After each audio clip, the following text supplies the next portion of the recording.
I think yung sagsadain, hindi niyo po kailangan mag-apologize. Because wala Ito naman... yung presentation nila. Nandyan yung 21.7 billion. If you add the land cost, it's 23 billion. Yeah, but This was submitted by them. But we're talking about... May documentation ba kayo tungkol dun sa land cost? Dumadaan ba sa inyo yung pera ng land cost? Ang present Mr. niya... Chairman, what we're talking about, building. Hindi yung trabaho... Ma'am, let's calm down so that we can get the numbers right. I showed the video na ang sinasabi niya 5.7. Which mismong yung dokumento... Sandali, Mr. Chairman, even dun sa document na hawak mo, there's no 23 billion. 21.7 billion and then 23. You're reacting to what Senator Escudero said na 23, which was submitted to us by the SCT, which were all your staff, and which I released to the media. And you've been going around saying mali numbers namin. So kung mali, correct it. Pero ang nagbigay ng number sa amin, staff mo, and you've been going around telling people, saan ba namin nanggaling? Eh, nanggaling nga sa staff mo.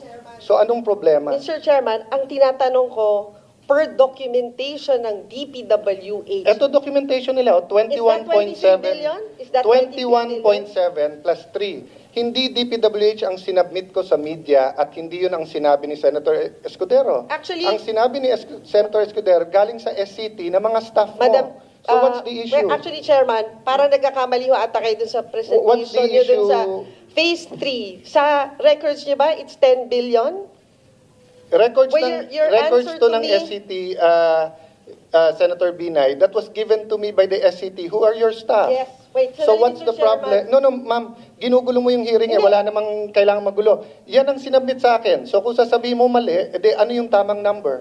Mr. Chairman, Yan po ang sinabmit sa akin, diba ang galing ng staff mo. pinag-uusapan natin ngayon, yung Yung side ng DPWH? Yes, and ang So, pinag-uusapan namin ni Sec Sadain, yung sinabi niyang 5.7 na 7 Kaya nga, point something I am pala. putting it in the proper context. Kasi to be fair to DPWH, Mali nga talaga sinabi niya, hindi 5.7. It was pero 7 point you asked something. them to apologize for the 23 No, billion.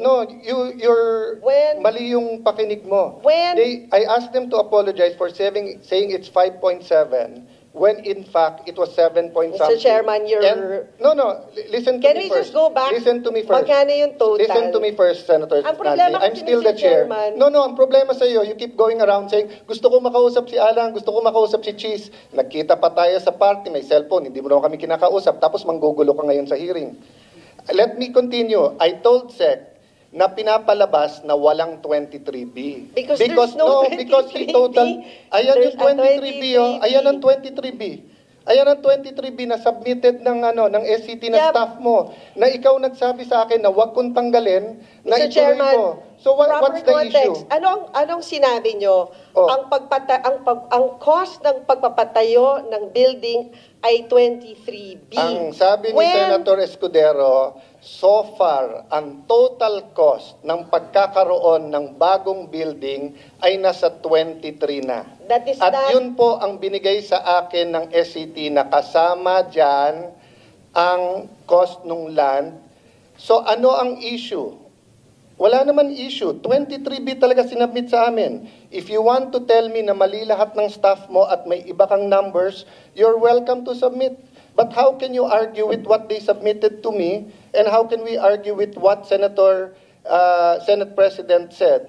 When Because proper context, when yung nag-issue ng statement, ang statement nyo ay from the original core and shell budget of 8.9 billion to a projected completion cost of 23.3 billion. And we're talking about the new Senate building project.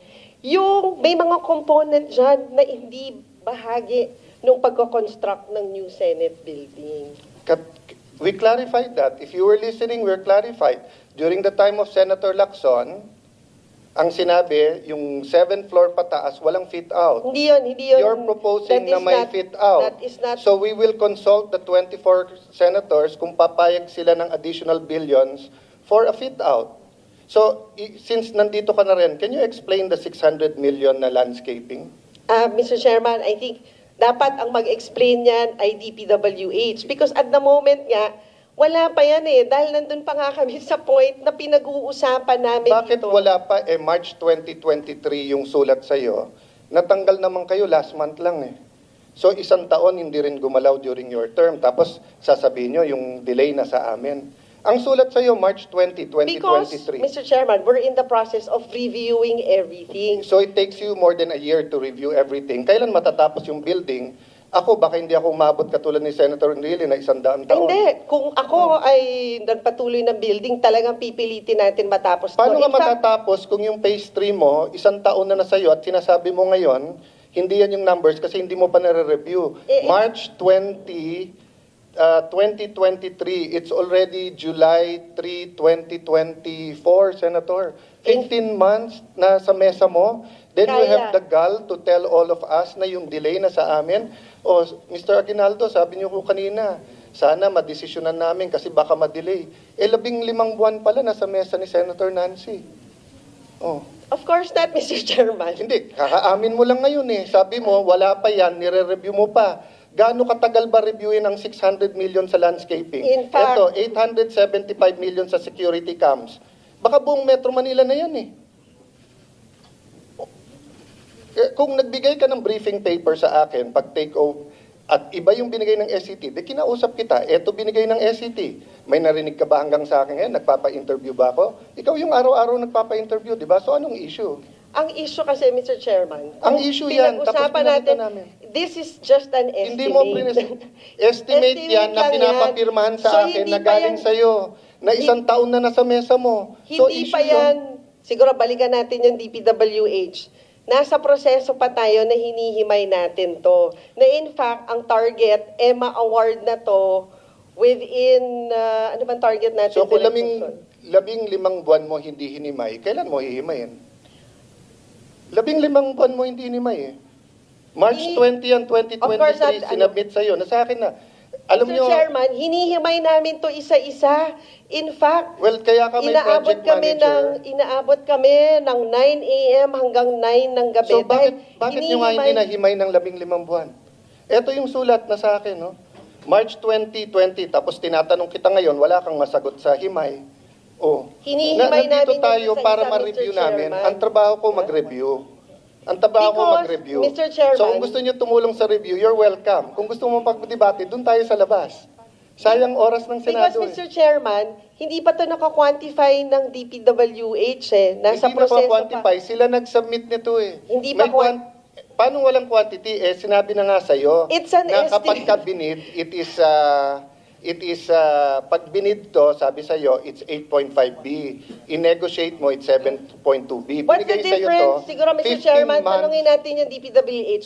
What's the difference between the budget estimate and yung nagka-quantify na tayo ng materyales?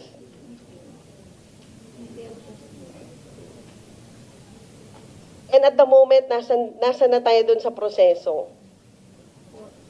Under review pa rin po. Oh. So, So, di ba? Hindi, siguro, state for the record, what's the difference between a budgetary cost estimate with a detailed cost estimate?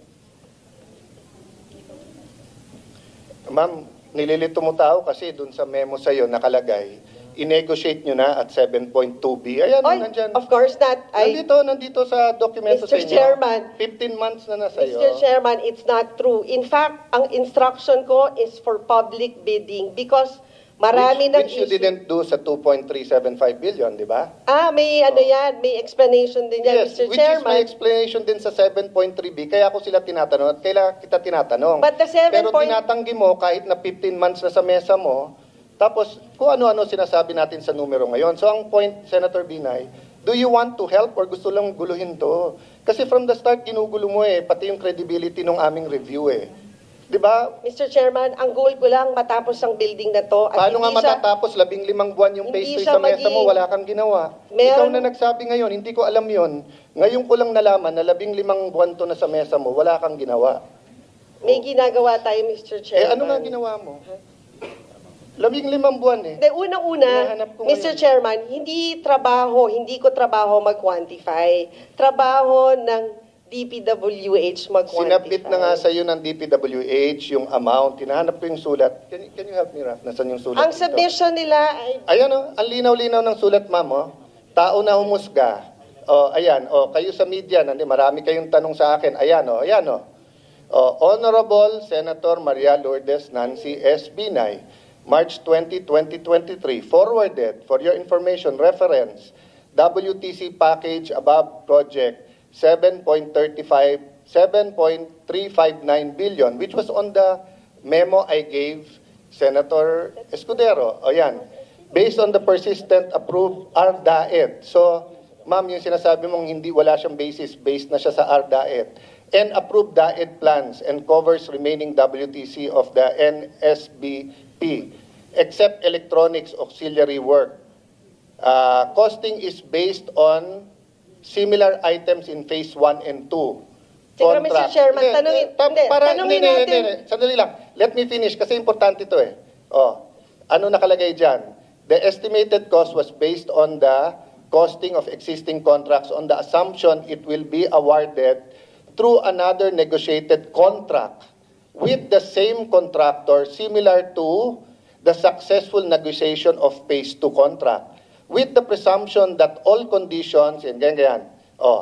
Conversely, kung ibibid mo 8.54, ang nag-submit sa iyo to si Sir Assistant Secretary Molano. Nag-retire siya, hinire mo.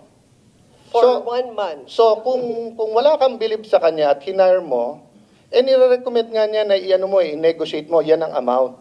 So, ba't ka galit na galit sa akin ngayon na nire-review ko yung amount na yan? 15 buwan na sa mesa mo, hindi mo pala Wait, nire-review. Mr. Chairman, hindi ako nagagalit dyan sa amount na yan. Kanina ka pa galit na galit eh.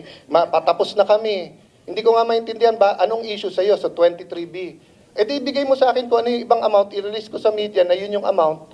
Yan yung amount na binigay sa akin ng staff mo eh. Kasi di ba ang pinag-uusapan ngayon is magkano ba yung cost of construction of the building? Hindi, ang pinag-uusapan, total cost ng buong building. Wala namang bumibili ng bahay na hinahati-hati yung cost. Diba? Hindi, Pagka ikaw ay bibili ng bahay, tatanungin mo doon sa broker o all in all, pati taxes magkano. Hindi, pero So, Mr. in the Chairman, end, pag nagpapagawa ka ng bahay, hindi kasama yung bibili mong refrigerator tsaka TV as cost of the building. Di wala kang refrigerator, wala ka rin TV. Yeah, pero hindi mo Oh. I mean, sa competition ng DPWH, hindi yun bahagi. Tama Hindi po ba? naman, hindi naman refrigerator at TV to, ma'am. For example, Ma'am, cybersecurity, bahagi ba ng... ma'am, ano ba intention mo cost sa ng- guguluhin mo yung hearing namin? Hindi ko ginugulo yung hearing. It's 23 billion total. Walang nagsabi dito na 23 billion total DPWH. Wala akong nagsabi nun. Ang dami mo nang inimbento sa media kung saan-saan mo na Wala pinala ko yung akong issue. iniimbento. Invento ka. Naka-10 interview ka. Baka naman ito yung Makati, Taguig. Hindi mo man lang iniba yung question dun sa radyo. Lahat sila pare-pareho question. Eksakto pa. Di halatang ikaw nagbigay ng question. Ano namang kilalaman? Ano namang kilalaman ng Bakit naman ako Taguig? magbibigay ng Ano- question sa media, So, napakagaling Mr. nung Chairman? sampung- Baka gawain mo yung nagbibigay ng tanong sa mga media. So, ma'am, Excuse me. 10 interview, eksakto lahat ng question. Coincidence, ang galing mo naman. siguro, mas maganda- Kagabi. Mas magandang Kagabi. tanungin yung mga Hindi taga-media sila. kung- Radyo ang sinasabi ko. Ang point ko, ma'am, Wala pwede rin bang akong stick to the interview issue sa tayo? radyo, Mr. Chairman. Ma'am, walang Alam nyo, nag-bring kaya up din dito tayo ng ibang bumaba issue. kasi kanina pag gusto magpaliwanag ng DPWH, hindi sila O sige, makapagpaliwanag ng pagpaliwanag natin. maayos. Mga bisita natin sa DPWH, pasensya na po kayo. Yun ang sinasabi ko sa inyo. 24 yung senador, iba-iba yung opinion. Klaro yung issue, guguluhin yung issue. Hindi po ako ang nagugulo, Mr. Chairman. Sige, Sa pagpasok anong mo gusto pa mong lang, linawin? ginugulo mo na yung issue. Ma'am, hindi magulo yung issue. Ang linaw-linaw ng issue, 23 billion galing sa staff mo. Ikaw yung pumupunta sa media, sa radyo, kung ano-anong paninira, kung ano sinasabi mo sa akin. Sabi mo, may sumasaksak sa likod mo. Di kasuhan mo ng attempted murder. Sino ba sumasaksak sa likod mo? Wala akong alam doon. Sige, bubulong ko sa iyo mamaya kung sino yung sumasaksak. Pero hindi ako. Ano kilalaman ko doon is, sasabihin mo... Actually, Mr. Chairman, may sinabi ba akong ikaw? Wala akong sinasabi na ikaw, ha? Paano mo sasabihin mo sa media, may kilalaman to sa Taguig at Makati, tapos pero- sasabihin mo, may sumasaksak sa likod mo, ano iisipin nila? Pero Hindi sinabi naman ko ba na marites. Alan Peter Cayetano ang Hindi. sumasaksak Pero- sa akin? Parang, di ba sabi nila yung pag nagre-react ng Ma'am, ganyan, baka guilty. Ma'am, basta sasabihin ko sa iyo, Lourdes ang pangalan mo, hindi Marites.